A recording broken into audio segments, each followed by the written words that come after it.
Happy Timey Wimey Day! It's day 10 of the Advent calendar, the 10th of December, which means Timey Wimey is out. However, it's the 1st of December, and it ain't ready yet. I'm hoping this video does go out. In fact, I just need to badger someone to give me an interview.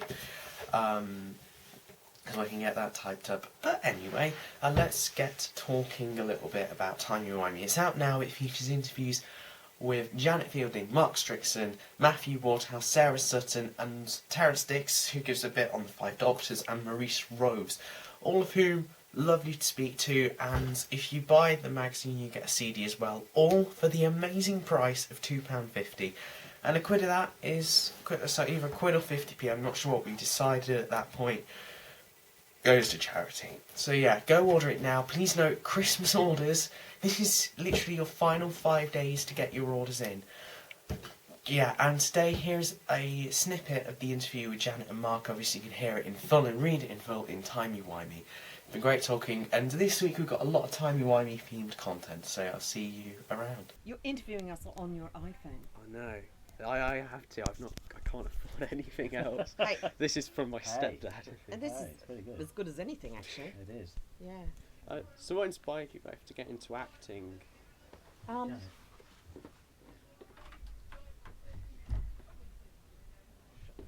Tell them to shut up. What inspired?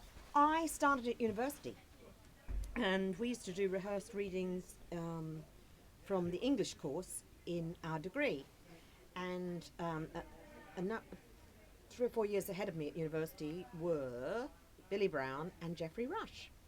And I did a rehearsed reading of The Miller's Tale with them, and then they persuaded me to audition for the State Theatre Company. And I got the job as Rapunzel. I am, as you can tell, a natural A blonde. natural Rapunzel. Yeah, natural blonde.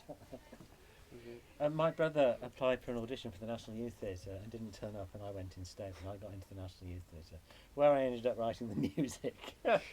Then I discovered that the actors had a much easier life and basically got more girls than me sitting alone writing music, and so I decided I'd become an actor. How did the roles in Doctor Who come about? How did that sort of come? Well, I was with an actors cooperative at the time. And they put me up for the job, and they said to the producer, the letter to the producer said, if you want somebody to play a bossy Australian, they don't come much bossier than this one. Don't know what they're talking about. No idea. I was in a soap opera called Angels, which was set in Birmingham, which was the procedure to EastEnders, written and produced by the same people who produced EastEnders, Julia Smith and Tony Holland. The guy who was playing the lead in Angels got ill. They wrote me into it, and I didn't really want to be in a soap opera for many more years. So I went to my agent and said, am I up for anything else? And she said, yes, you're up for a part in Doctor Who, but they're not seeing people for a few weeks. So I took my destiny into my own hands and went and knocked on John Nathan Turner's door, who was the executive producer, and said, hi, I'm Mark Strickson, you don't know me, but I'm apparently due to be auditioned for a part. Could we possibly audition me now or soon? And I explained why. John auditioned me, and the rest is history. So what was sort of your first experience on set for you? Because obviously you started in with Tom and then went into Peter, and you came in quite midway through the era. What were your first days sort of like? We've got to bear in mind that this was 30 years ago, right? In fact, slightly more, 31, 32. Oh my God. December 1980. I'm not that clear about it. I seem to remember a lot of corridors in Logopolis, which was my first story. And that I was on my own doing scared acting in corridors. That's what I remember. I remember Peter's regeneration.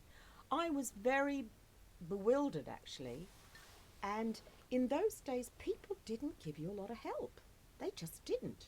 No, I mean, I don't know about you. Mine was even more extreme than that. I had no rehearsal whatsoever because we did. Yes, We shot on film first. So I had no rehearsal whatsoever. I got in a costume for Turlo, and suddenly I was Turlo, and I was slightly concerned because whatever I did, I had to live with. Yeah. That was it. As soon as that camera rolled, that was Turbo. Yeah. And we haven't had a lot of conversation about it. Well, that was the same for me. Yeah. The same for me. We Yeah. did filming first. First. Yeah. You're 10 days. stuck with the character you created. Yeah, absolutely. But, I mean, one of the things that really sticks in my mind now is that I had a thing where we had to watch Tom fall from the gantry. And, you know, I knew what the distance was in reality and all that kind of stuff, so I followed him down, you know, because he went quite quickly, as people do. And nobody gave us an eye line. Ah. So the other two were watching a much slower fall than me. And nobody Now he mentioned says it. I know. Nobody I know. said anything. You normally do that with your hand as a director. Yeah. So everybody has the same I mean, timeline. you know, a month later I would have known, Yeah. but I didn't know. And nobody, and I'm the one left with egg on my face. And a lot of some of the directors we worked with, certainly when I was in Doctor Who, although they were fantastic, hadn't done a huge amount. No. So they were, to some extent, not all. Some of the directors were really experienced, but occasionally you get directors who were pretty fresh into it, and that sort of thing takes time for them to learn as well. Yeah.